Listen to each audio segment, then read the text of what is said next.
Hey everyone, my name is Carly Marshall, the Regional Communications Associate at Boat Solar, and I'm here with Boratha Tan, who is our Regulatory Manager of the Midwest. Hi, Boratha. Good morning, good afternoon, good evening. At least for here, it's the morning. So, Yes, at least where we are, which we're at our retreat in California in Pacific Grove, and we've talked a lot about our values today, and so we're going to dig a little bit more into that with Boratha today. So, Boratha, can you tell me about how you came to Vote Solar and how you came to clean energy work in general? yep. So before working at Vote Solar, I worked at Ford Motor Company for a little over 6 years. Specifically, I worked with a team that prototyped the electric motors and the electric transmission for the future EVs. It was definitely a fun journey in my life. There was a lot of testing, touching things, and exploding things. However, one of the big factors that made me change my career was due to the COVID pandemic. The COVID pandemic caused a huge pause in many of our lives, and it definitely caused a huge pause in my life. It made me reflect on what I wanted to do to make a more direct positive impact for people and especially my community. So, of course, from the automotive perspective, you are quite a few layers away from the people that would benefit from the products you are making. One of the biggest decisions in my life then was to start pursuing a master's degree in public policy.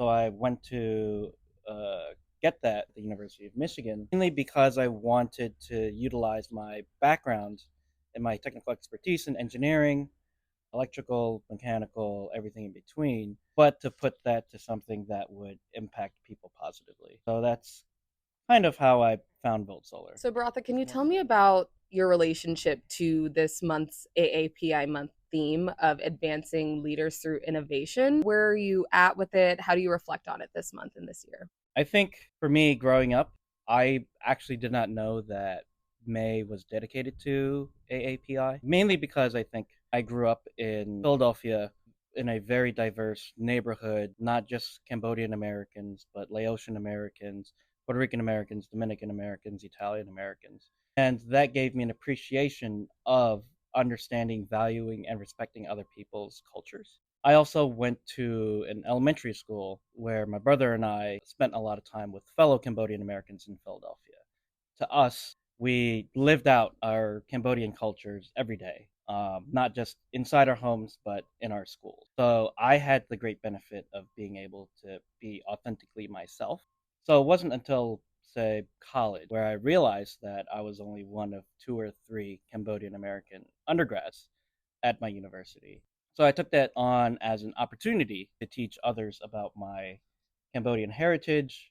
When I think about advancing leaders in innovation, I know that many people, including myself, especially years ago, would think about how can we create a new product or how can we come together and create a new startup. But I think innovation today also requires us to think about the communities we're in, the people that we affect, whether or not they were to be direct part of this innovation. When we look at some of the work that Volt Solar does, for example, I believe that my fellow colleagues and I innovate every single day within the regulatory sector. Not only do we constantly argue for equitable clean energy, but we also want to make sure that the utilities are held responsible and are accountable to the basic qualities of service and whether or not they are fair and equitable in their service and in charging their customers. When we look at many utilities throughout the country, some of them do very well in reliability, but unfortunately might charge low wealth customers unfairly. And of course, in other places in the country, they might preference certain communities over others. And we here at Vote Solar are trying to figure out what the data means, how we can address those inequalities, that especially environmental justice communities are treated fairly, that they have a great chance at recovering from those long-standing inequalities. And I think, at least for us, and many people should view innovation as not only a way to create something new, but as a way to ensure that people who have been negatively affected by past wrongs are well cared for. And that makes me think too, like this work seems almost like very technical, and it is, but there's also really personal impact to all of us. I'm curious about how this work reaches you in your personal life and how this month speaks to your heritage and your reflection of your Yep. heritage. Looking at the community I live in now in Detroit, unfortunately, especially in Southeast Michigan, we have one of the worst reliabilities in the country, as well as one of the top three quartile costs in our electric bills. So those two things are very detrimental to many of the Black Detroiters, as well as just low wealth families in general throughout all of Southeast Michigan. So the first thing that I always think about in the work that we do at Build Solar is not just my community, but also communities throughout the country.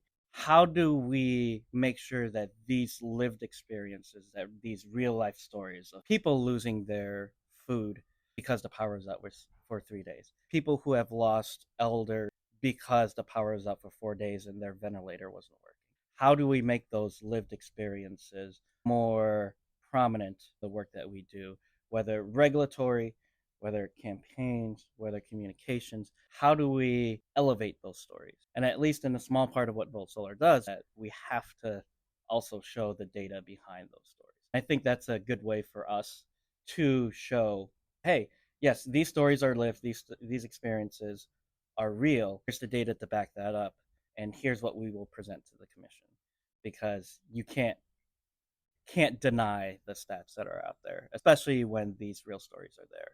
For me personally, I think, but I always thank my parents for raising me and my brother to think about our communities and our families first. Unfortunately, I didn't really grow up with any sort of AAPI role models. My mom, when she came out of the Khmer Rouge genocide, she only had a grade school education. And when she immigrated to the United States, it was only in the evenings could she take ESL classes. My father, he was fortunate enough to be sponsored by a family in Allentown, Pennsylvania. He had an opportunity to go to high school in that town. He at least has a high school education. The story is very similar to many other Cambodian immigrants and Southeast Asian immigrants because of the Vietnam War and other civil wars throughout the region at that time. Unfortunately, there weren't many role models here because of the similar story of many immigrants not having the opportunity to get a good education. For me, growing up, it was just looking up to whoever elders were there in the community, making sure that the next generation valued education, valued helping each other. I just look up to anyone who has had that track record of helping others, whether it be Malcolm X, whether it be Dr. Martin Luther King. These individuals throughout history are kind of like who I look up to. Mhm. So we'd like to thank Baratha so much for your time. Thank you so much. And thank you all for celebrating AAPI month with us. We're happy to share more information, share more resources. So stay tuned. Thanks, Baratha. Yep. Thank you so much for having me.